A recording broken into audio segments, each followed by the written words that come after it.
Estamos perto do fim da nossa jornada longa, mas riquíssima, não é? E agora temos a oportunidade para debater esta questão. Nós estamos a ser seguidos por muita gente mesmo, e a questão, como já foi dito, é os atuais desafios da Igreja no feminino. Gostaria só de, na sequência ainda de um pouco daquilo que se estava a falar, para depois entrarmos no assunto. Por vezes tenho refletido um pouco sobre qual era o sentido que os pais do deserto, e nesse caso as mães do deserto também, fariam em se isolarem da sociedade.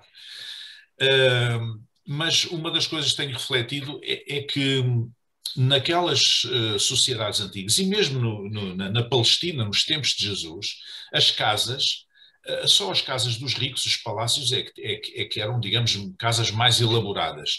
A casa do cidadão comum, enfim, da pessoa comum, era uma divisão, onde eles, num canto, cozinhavam, no outro canto abriam as esteiras para dormir, no outro canto comiam, e portanto não havia qualquer privacidade. Depois tinham muitos filhos também. E imagino que alguém quisesse ter uma vida mais devocional, mais de meditação também, de meditar nas coisas espirituais, não tivesse assim tanta facilidade como isso. E, portanto, este pensamento ajudou-me a compreender um bocadinho o facto deles terem tentado isolar-se e procurar um espaço onde não estivessem distraídos com nem a sua atenção prejudicada com as coisas do dia a dia. Muito bem. Eu creio que a Igreja, e quando falo em Igreja, eu vou falar na Igreja no sentido de Igreja cristã, plural. Católica, ortodoxa, protestante, evangélica, o que quiser, a Igreja cristã autolimitou-se durante muitos séculos, e ainda hoje o faz, em parte, com a menorização do papel feminino. Não é uma questão de ser complementar, é uma questão de que as mulheres têm o mesmo direito, creio eu, do que os homens, e têm a mesma posição e a mesma dignidade. Jesus colocou a mulher, se houve alguém que puxou pela dignidade da mulher e pela promoção, pela emancipação da mulher, foi Jesus Cristo. Colocou a mulher no mesmo patamar dos homens. Portanto, e depois Paulo vai dizer a célebre frase que todos conhecemos, que em Cristo não há macho nem fêmea. Portanto, não há diferença de... Portanto, a dignidade e a posição espiritual são exatamente as mesmas. O homem não é mais que a mulher, nem a mulher é mais que o homem. E a Igreja, ao longo dos séculos, tem, em grande parte, se prejudicado a si própria por pôr de parte a sensibilidade feminina, a sensibilidade, por exemplo, da maternidade, a sensibilidade da mulher em geral e aquilo que ela pode acrescentar. Mas a minha questão, que lanço já para debate, para qualquer uma de vocês, gostaria de ver debatida, é: o que é que podem fazer as mulheres para conquistar o seu espaço na Igreja? E volto a dizer, quando falo em Igreja, falo nas igrejas cristãs em geral. O que é que as mulheres podem fazer para conquistar o seu espaço? Será que estão a fazer ou não? Ou estão acomodadas? É uma pergunta que eu deixo. Porque, como já foi dito aqui de manhã e muito bem, as mulheres nunca conquistaram nada na história, na sociedade, sem luta. Foi sempre através da luta que conseguiram alguma coisa. E também, eu sei que há movimentos, o Nós Somos Igreja e outros movimentos que têm pugnado pelo respeito, pela figura feminina, para que se abra portas, etc. Mas a questão é esta: o que é que as mulheres podem fazer mais para conquistar o seu espaço na Igreja, a que naturalmente têm direito? Não sei quem é que quer começar. Posso começar, irmã Julieta? Posso? Pronto. Posso. Então, o que é que as mulheres podem fazer? Será que as mulheres se acomodaram? Eu diria duas coisas. Aquilo que nós, mulheres, podemos fazer é lutar. A história do feminismo é uma história de luta.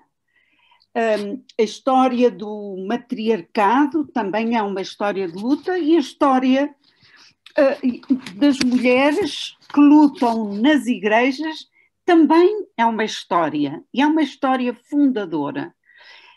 Na minha perspectiva, que espaço é que podemos ganhar? Há vários níveis. Primeiro, ao nível do saber tradicional, eu acho que é preciso haver cada vez mais mulheres, e estou a dar o exemplo da irmã Julieta, que têm uma formação académica ao nível da teologia.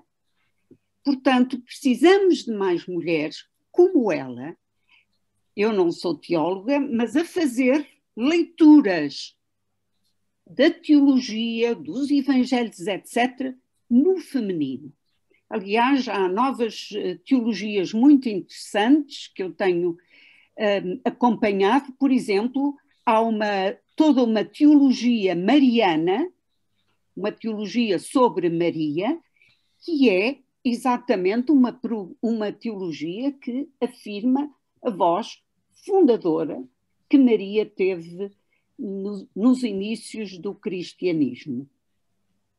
Maria, nós dizemos Nossa Senhora. Por outro lado, penso também que um outro nível parece-me que é muito interessante as mulheres não se acomodarem aos papéis tradicionais. São elas que varrem as igrejas, são elas que enfeitam os altares com flores, tudo muito belo, porque a estética também faz parte da experiência religiosa. Mas nós temos mesmo que tomar a palavra. Temos mesmo que tomar a palavra. Sendo fiéis a nós próprios. Eu também já tenho visto mulheres teólogas que falam como os homens teólogos. Desculpem eu dizer isto, mas digo com toda a espontaneidade. Eu não quero isso. Quero que a nossa voz seja uma voz complementar, assumindo a sua diferença. E penso que esse aspecto é muito importante. Só para concluir, eu pertenço a um movimento internacional, que é o movimento do Grau. É um movimento que existe em cerca de 21 países e está em evolução. É minoritário, não é muito grande, somos poucas em cada país. Mas é um movimento que, de alguma forma, tem trabalhado muito na linha da libertação das mulheres. E no sentido de encontrarmos a nossa própria voz. E eu penso que a pertença a grupos em que nós nos apoiemos umas às outras, no sentido de encontrarmos a nossa voz, parece-me também, sem nos querermos isolar, sou contra o isolamento, mas uma forma inteligente e útil de construirmos no coletivo a nossa própria voz. Este movimento do Grau é um movimento ecuménico, aberto a outras, temos pastoras protestantes, por exemplo, é aberto a outras experiências espirituais, sendo que começou há 100 anos na Holanda com mulheres católicas. Mas os 100 anos de experiência do Grau têm-nos levado a abrir o leque, sabendo que o fundamento da nossa vida é um grupo de mulheres leigas, exceto aquelas que são ministras protestantes, mas o fundamento da nossa vida é a espiritualidade. E é daí, dessa espiritualidade, que crescemos como mulheres, que trabalhamos pela justiça, que queremos qualidade de vida para todos, incluindo para o mundo que Deus criou e nos pôs nas mãos, para o cuidar. Eu acredito que eventos como os de hoje são muito importantes justamente por isso, para recuperar a tradição e os fundamentos da mulher no cristianismo. Infelizmente, a leitura que foi feita da Bíblia há séculos é uma leitura que oculta a participação da mulher, né? Que apaga a voz da mulher e sua presença na igreja e na Bíblia. Então, é muito importante a realização de eventos como este, que são eventos que não são agressivos à liderança masculina, mas muito pelo contrário, como a professora Teresa ressaltou, são eventos que têm a intenção de demonstrar que há a possibilidade de uma equidade, de um trabalho conjunto para o bem do reino de Deus. Então, não é nenhum movimento que tenha necessidade de ser algo agressivo. E por que isso é necessário? Porque dentro das igrejas, isso católicas e protestantes, nós temos um grande problema, que é a naturalização do machismo perante as mulheres. Não, as mulheres, a grande maioria das mulheres acredita que se uma mulher começa a falar na igreja, começa a ensinar mais na igreja, ela também está errada e ela também vai ser discriminada pelas outras mulheres. Então é muito importante que surja a partir realmente do ensino, do conhecimento, para que possamos conversar com essas outras mulheres que têm a masculinidade ou esse machismo naturalizado na vida delas como sendo algo natural do ocorrer uma homogeneia masculina sobre a mulher, nessa perpetuação do domínio masculino, para que isso possa surgir das mulheres mesmo, uma primeira transformação.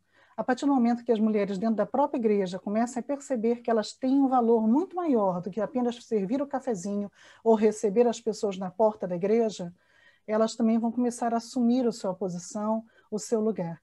E para elas perceberem que elas têm um lugar além desse, de simplesmente fazer um cafezinho ou receber as pessoas, elas precisam ver a história da igreja, elas precisam conhecer a participação das mulheres na Bíblia e na própria história da igreja.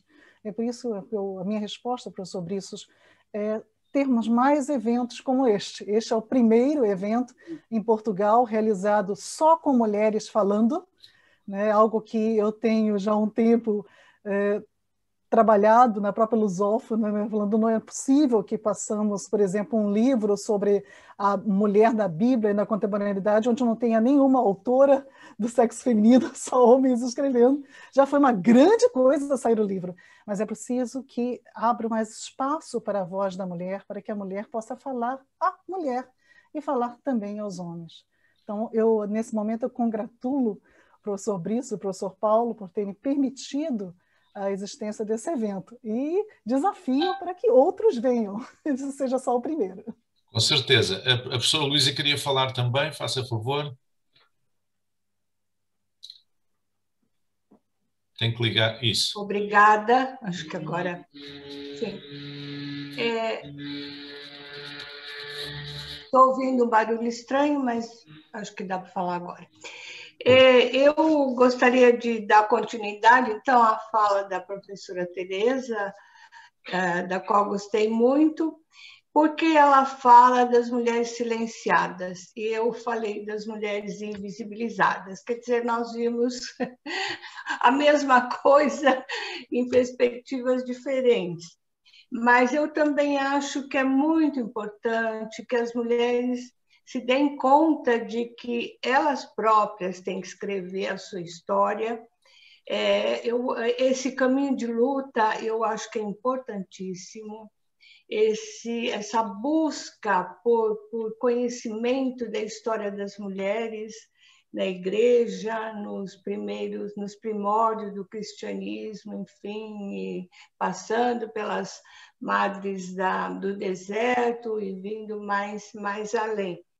Eu também sou teóloga, né? E eu também tenho um mestrado em teologia bíblica do Novo Testamento. Sou apaixonada por isso e ultimamente tenho trabalhado a figura de mulheres no Antigo Testamento, porque elas são pouco conhecidas e os enfoques que nós sempre tivemos ou temos tido principalmente de como as mulheres sofreram violência, foram estupradas, foram silenciadas. E hoje eu estou descobrindo um outro lado, do protagonismo das mulheres no Antigo Testamento e ligados à sexualidade. Quer dizer, aquilo que deu poder para as mulheres no Antigo Testamento foi a utilização do seu corpo, da sua sexualidade, até para gerar filhos, e que foram, no fim, os antepassados de Davi, que foi antepassado de Jesus. Então, a importância delas para a história bíblica. Bem, o que assim, me chama a atenção nessa questão de empoderamento das mulheres dentro da igreja é essa questão do conhecimento.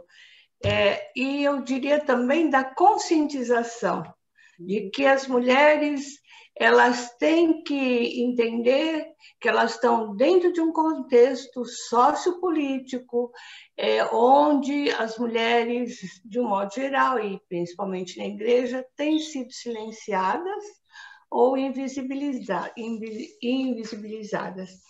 E daí, bom, acho importantíssimo, não é, o estudo da teologia, porque são poucas as mulheres que vão nesse caminho, e para nós, na Igreja Católica, é realmente muito difícil. Porque ou você é religiosa e tem o abrigo das ordens religiosas, ou você é uma leiga que tem que traçar o seu próprio caminho.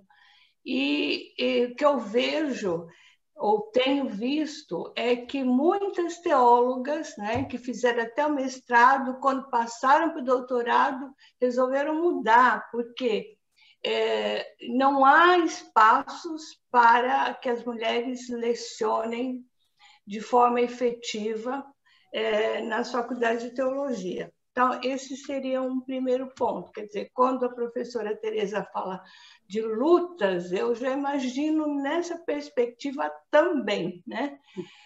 Abrir caminhos. Como é que nós vamos abrir caminhos? E uma outra questão que também me chama sempre a atenção é a prática das mulheres nas periferias, as mulheres das bases. Eu participei do grupo Anzol, né, do qual falei na parte da manhã, vi que realmente toda aquela luta, né, desde a busca da moradia, contra a carestia, a busca pelas creches, tudo aquilo foi real, foi verdadeiro. Seu papel nas comunidades de base, e eu acho que elas me ensinaram muito, né? As formas de luta, quer dizer, é isso que a professora Lídice também falou, nós não estamos para brigar com os homens, não é isso que nós queremos, nós não queremos mandar no mundo, nós queremos apenas o nosso espaço, mostrar outras possibilidades de formas de poder, de decisão, dar as mãos aos homens e construir um mundo mais humano, mais igualitário e que seja bom para todos, né? E principalmente eu sou mãe de 3 filhos e avó de 4 netos, então eu penso assim, como eu gostaria que o mundo fosse, né, mais igualitário, mais humano, né? E a igreja, ela tem isso nas mãos, ela tem todo esse poder de transformação, né? Então, eu acho que são pequenos caminhos, mas eu acho que cada uma deve falar também. Agradeço o momento. Ok, muito bem. Eu, independentemente de outras... gostaria de falar um pouquinho, professor José. Sim, eu vou dar a oportunidade. Vamos continuar neste tema, só um segundo, queria só dar mais umas achegas para avivar mais o debate um pouco. A questão das mulheres, eu creio que a Igreja não se autoprejudicou apenas por não dar às mulheres o papel que lhes é devido. Há outros tipos de discriminação também, a discriminação racial, por exemplo, e outras, não é? Mas é disto que estamos a falar hoje, das mulheres. Eu queria aqui partilhar só uma experiência muito interessante em como as mulheres têm realmente uma grande influência, especialmente as mães, não sei bem exatamente quando foi, mas sei que na Noruega, a certa altura, estabeleceu-se uma lei em que ninguém podia casar, nenhuma jovem rapariga, moça podia casar, portanto, sem ser alfabetizada. Portanto, havia uma taxa de analfabetismo tremenda. O que é que fizeram quando os jovens iam casar, iam falar com o pastor luterano, portanto, enfim, que era normalmente a tradição do país, e ela tinha que fazer prova que já tinha sido alfabetizada. E porquê ela? Porque se o jovem, o marido, fosse alfabetizado, ele não ia necessariamente alfabetizar os filhos, ensinar os filhos a ler e escrever, mas se fosse a mãe, ela ia fazê-lo. E no espaço de poucas décadas, numa geração, a Noruega acabou com o analfabetismo. Absolutamente. Quando nós virámos o século aqui em Portugal, tínhamos quase 80% de taxa de analfabetismo, já na Noruega estava para aí com 5%, uma coisa assim impressionante. Isto para dizer o quê? Que se calhar outra via que as mulheres têm também, a par destas que estamos a falar, é ensinarem os seus filhos, não apenas as moças, mas os rapazes também, a combater este estigma, a posicionarem-se contra este estigma. Eles porque devem olhar para a mulher, digamos, num plano de igualdade, do ponto de vista da dignidade e da espiritualidade, e elas para tomarem consciência do seu lugar. Por outro lado, também, em algumas igrejas evangélicas, a certa altura, começou a ser moda chamar pastora à mulher do pastor. Ora, a mulher do pastor não é pastora, é a mulher do pastor. Portanto, a não ser que seja uma pessoa ordenada, que realmente se lhe seja reconhecido um ministério, não é, espiritual, então aí sim senhor, mas só porque é mulher do pastor não é pastora. Portanto, isto para dizer que às vezes as próprias mulheres não complicam um bocadinho as coisas, algumas complicam um bocadinho as coisas neste sentido, não é? De não valorizar quem realmente, as mulheres que realmente têm não apenas instrução teológica, mas têm realmente um dom, um ministério que Deus lhes deu para a Igreja, não é? Que é o Espírito Santo que dá, como está no Novo Testamento.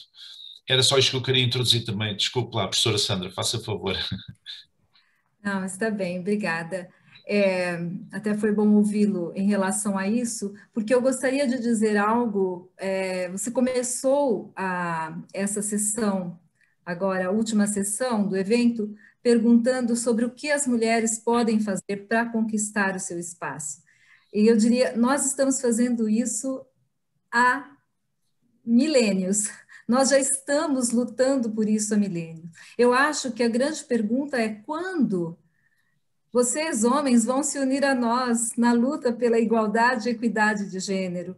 Quando as igrejas vão efetivamente se unir a nós? Por que eu digo isso? Porque isso não é responsabilidade exclusivamente das mulheres. Claro, claro. Responsabilizar a nós, mulheres, por algo que é tão mais, que na verdade é algo que envolve necessariamente a todas e todos, termina colocando sobre nós essa responsabilidade, né, que é tão grande, que não depende exclusivamente de nós. Eu acho que é um trabalho, efetivamente, um trabalho coletivo. Ouvindo hoje as minhas colegas Lídice, Luísa, Julieta, Tereza, mais uma vez eu me vejo diante da necessidade de reafirmar aquilo que eu falei de manhã sobre a importância da gente falar sobre silenciamentos, e hoje a professora Tereza também trouxe isso agora à tarde.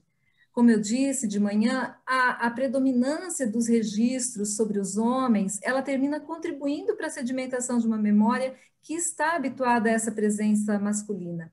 E eu acho que a gente precisa discutir isso, porque isso, de uma certa forma, perpetua o nosso esquecimento, vou colocar esse esquecimento entre aspas, não é? Porque, de fato, é um trabalho também da igreja, é um trabalho também da academia, desocultar isso.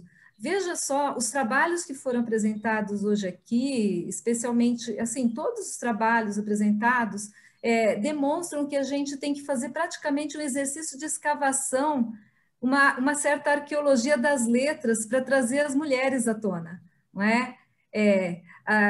a gente pode falar, poxa, olha, não, a gente sabe que existem mulheres, sabe, mas a gente tem que procurá-las muitas vezes porque elas estão sob camadas e camadas e camadas de ocultamento histórico. E eu acho que isso também a gente tem que fazer em relação à teologia, aos estudos de religião. No campo da teologia, por exemplo, predominou nas igrejas de tradição cristã, nas instituições de ensino, a ideia de que o saber teológico é exclusividade de alguns poucos homens, não é? Como até muito recentemente o exercício do sacerdócio era exclusividade dos homens, e ainda hoje o é em muitos grupos cristãos, a gente sabe disso, nos círculos formais de teologia, nem ao menos se cogitava sobre a possibilidade das mulheres estudarem, muito menos produzir teologia, especialmente mulheres negras, mulheres indígenas. Então, hoje é todo um trabalho de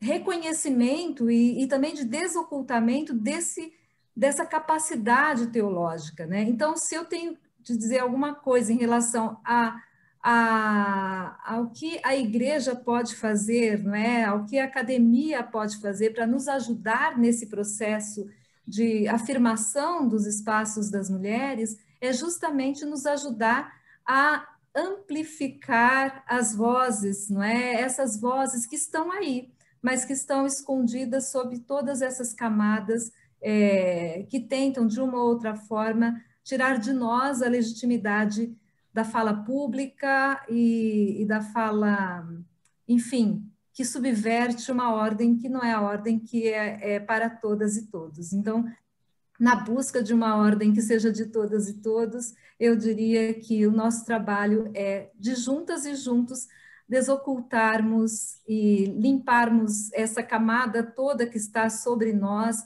para aparecermos juntas com os homens também. 100% de acordo. Eu posso dizer, por exemplo, na comunidade de fé onde eu cresci, há 60 e qualquer coisa anos, na liderança não havia uma única mulher, eram só homens. Na comunidade de fé, onde eu sirvo hoje, temos tanto homens como mulheres na liderança da igreja, da comunidade.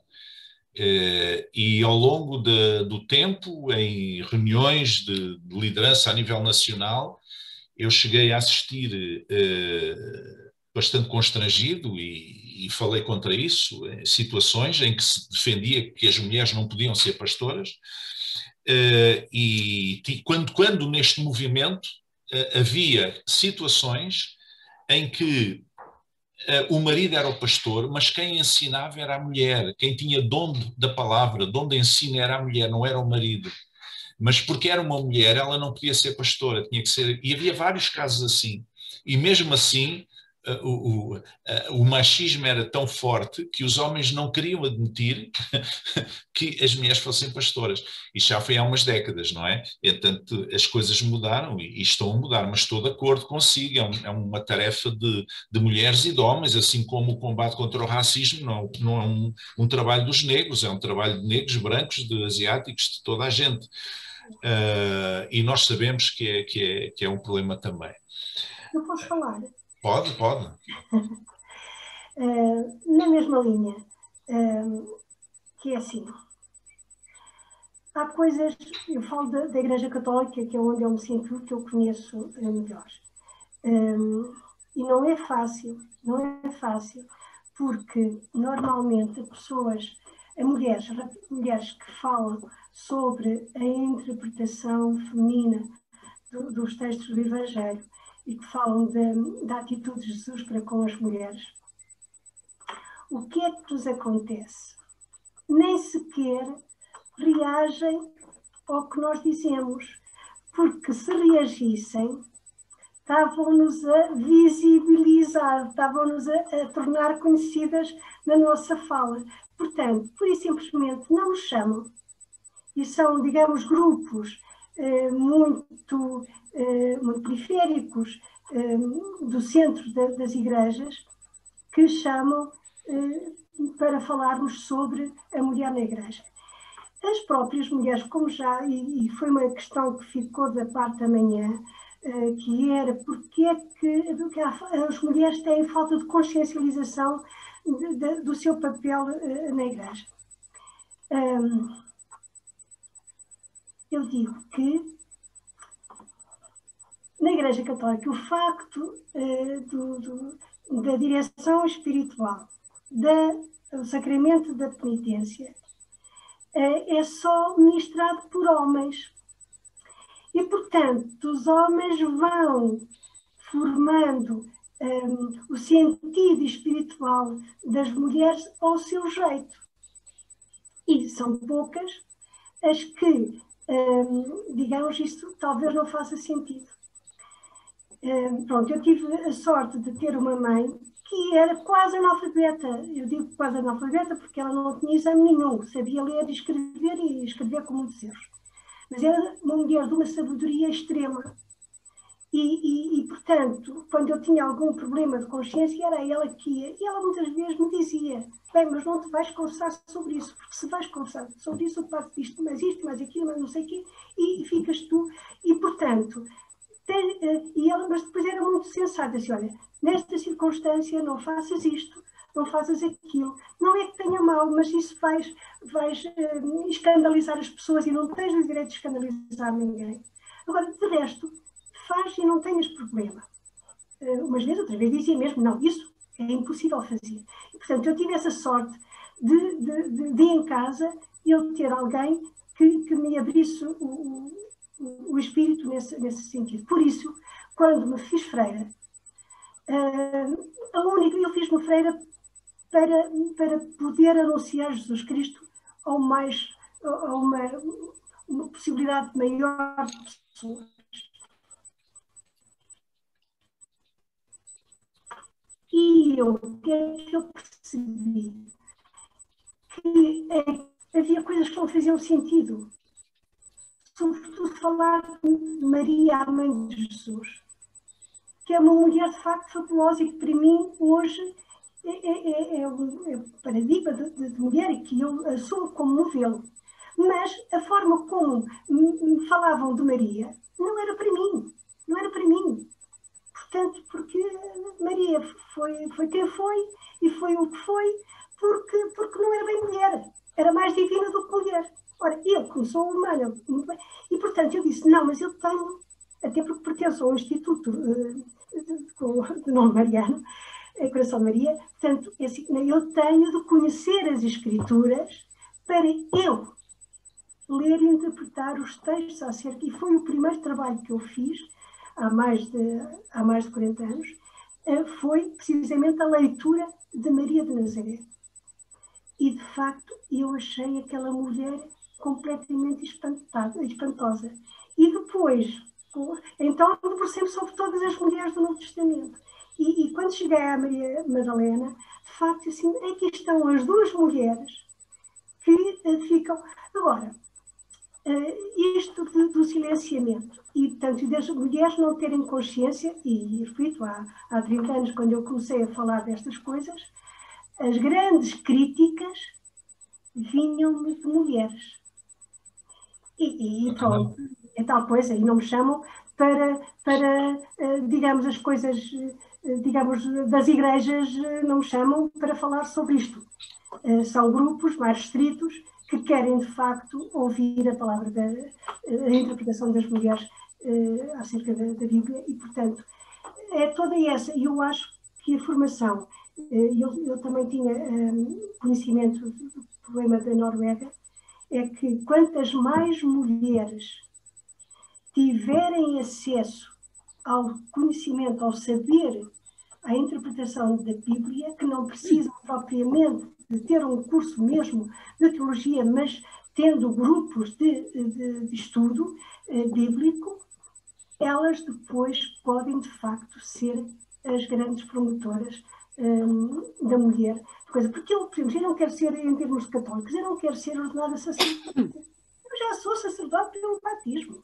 Agora, eu gostaria de que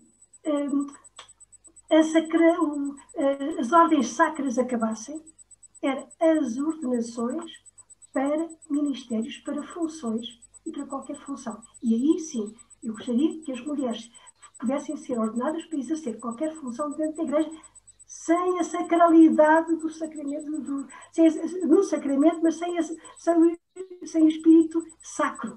Porque foi precisamente quando os mistérios se transformarem em ordens sacras que a mulher foi posta de lado. E, portanto, eu de facto não quero ser ordenada sacerdote, porque eu já o sou, pelo batismo. E é o grande, quer dizer, mas gostaria que qualquer mulher pudesse aceder à ordenação de ministérios dentro da Igreja, de qualquer ministério dentro da Igreja Católica. Muito bem. Eu só queria acrescentar que, de facto, não é apenas na Igreja Católica que há esta dificuldade. Eu vou dar dois exemplos, dois casos. Por exemplo, numa das maiores denominações protestantes do sul dos Estados Unidos, que é uma região mais conservadora, ainda agora uma mulher que era uma exceção, que se caracterizava por ter um ministério de ensino da palavra e reconhecida a nível nacional, foi posta de lado completamente pela denominação, porque não foi aceito pelos homens, portanto começou a ter muito conhecida e escrevia livros e etc, começou a ter uma certa projeção e eles encostaram-na ao canto. E dou um outro exemplo passado no Brasil, que eu só tive conhecimento dele há poucos anos, porque foi uma história que estava nos subterrâneos. A mulher de um dos dois fundadores suecos do grande movimento das Assembleias de Deus, foi uma mulher que foi impedida, é uma mulher extraordinária, ela era música, era compositora, ela é jornalista, ela escrevia, ela era uma teóloga, ela era uma pregadora, e também dedicava-se ainda ao trabalho social, fez um trabalho social fantástico. Pois esta mulher foi impedida de pregar, foi compelida, quase empurrada para voltar para a sua terra, portanto o marido faleceu, ela quis voltar ao Brasil, tinha uma paixão pelo povo brasileiro e sentia uma direção de Deus, uma vocação de Deus para voltar, e fizeram com ela, nem vou dizer aqui o que é que fizeram, foi uma coisa muito baixa. Isto apenas porquê? Porque a liderança masculina no Brasil, na altura dessa denominação, não aceitava de maneira nenhuma que uma mulher pudesse pregar. Portanto, isto é um problema transversal, ainda continua a ser um problema transversal, embora mais nos lugares, numas áreas do que noutras. Eu tinha aqui outra questão ainda, que eu gostava de colocar, que se calhar está no cerne desta questão, mas se calhar mais no plano da família. Que tem a ver com as representações sociais, portanto, o papel do marido e o papel da mulher, e uma certa hermenêutica, uma representação hermenêutica do marido como cabeça do casal, ou cabeça da família, o tal pater familia dos romanos. E, portanto, muitas lideranças religiosas invocam este princípio não apenas para que as mulheres se conformem, como disse aqui no trabalho que apresentou a professora Sandra muito bem, e que eu conhecia já essa realidade, sofrerem violência doméstica por parte dos seus maridos, não é? E conformarem-se e levarem a coisa apenas para o aspecto espiritual e etc., sem fazer qualquer reação, sem se salvaguardarem elas ou aos filhos pequenos, portanto, em nome de que o marido é que é o cabeça da família, e, portanto, essa hermenêutica, e que talvez isso tenha legitimado também por associação de ideias que nas comunidades cristãs também a mulher apareça num papel de subalternidade, não é? Eu não sei o que é que vocês pensam sobre isso. Gostava de vos ouvir. Um texto muito utilizado é esse texto de 1 Coríntios 11, onde citam apenas o versículo 3, que diz: quero, entretanto, que saibais ser Cristo o cabeça de todo homem, e o homem o cabeça da mulher, e Deus o cabeça de Cristo. E é uma interpretação muito errada, porque a leitura do texto diria da seguinte maneira: quero, entretanto, que saibais ser Cristo o cabeça de todo homem. Esse todo homem é de toda a humanidade. Ser humano. De todo ser humano. E Cristo não é o cabeça do homem, e sim de todo o homem, de toda a humanidade. As mulheres estão aqui. Então, um grande problema é a própria língua portuguesa, eu acredito, né? Estamos aqui todos falantes da língua portuguesa, e as traduções, muitas vezes, com a intenção de homem, como sendo humanidade, acaba masculinizando muitos termos. É o mesmo caso da masculinização, muitas vezes, até das características do próprio Deus e do Espírito Santo, né? Afinal de contas, espírito, no hebraico, é uma palavra feminina, mas traduzindo para o português, ele vira uma palavra masculina. E aí acontece, até em Portugal, começa a festa do Divino Espírito Santo com o uso da pomba, né? A pomba já é feminina, então já começa toda essa situação. Então temos um problema até de língua, do entendimento das pessoas nesse texto. E é um texto que as pessoas, inclusive, começam a ler do versículo 3, se começasse a ler mesmo do versículo 2, veriam que é um texto que fala das tradições, então falam de questões de costumes, né? Nem uma questão de mandato bíblico. Então, eu vejo que há muita questão que envolve pouco conhecimento, né? Voltando ao que a irmã Julieta estava dizendo, a importância de trazermos o conhecimento, né? Isto, homens e mulheres que o possuem, passando esse conhecimento. E só para fechar isso, eu quero aproveitar uma pergunta também, já que a irmã Julieta trouxe a pergunta que foi feita do Eugênio. Eu também tenho uma pergunta que foi deixada também da Santa Catarina, que perguntou sobre a Santa Catarina, ou seja, sobre a Catarina de Siena, pelo fato de como é que ela pôde escrever um livro sendo analfabeta, né? Ela tendo ditado, e Santa Catarina pergunta se isso foi uma inspiração divina. Eu acho que isso demonstra que conhecimento não tem a ver com letralidade.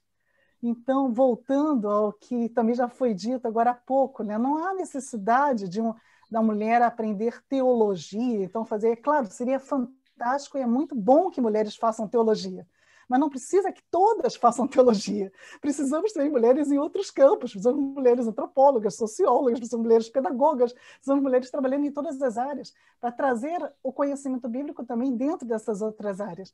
E é isso que eu acho que Catarina de Siena conseguia fazer. Ela trazia essa sabedoria que independe da letralidade, que pode ser aprendida, inclusive, de uma forma simples. Essa é outra questão que eu tenho visto muitas vezes com pessoas com as quais eu vou dando aula, que muita gente pensa assim, mas como é que eu vou saber? Eu não tenho um curso superior, eu não vou conseguir acompanhar um conhecimento como esse.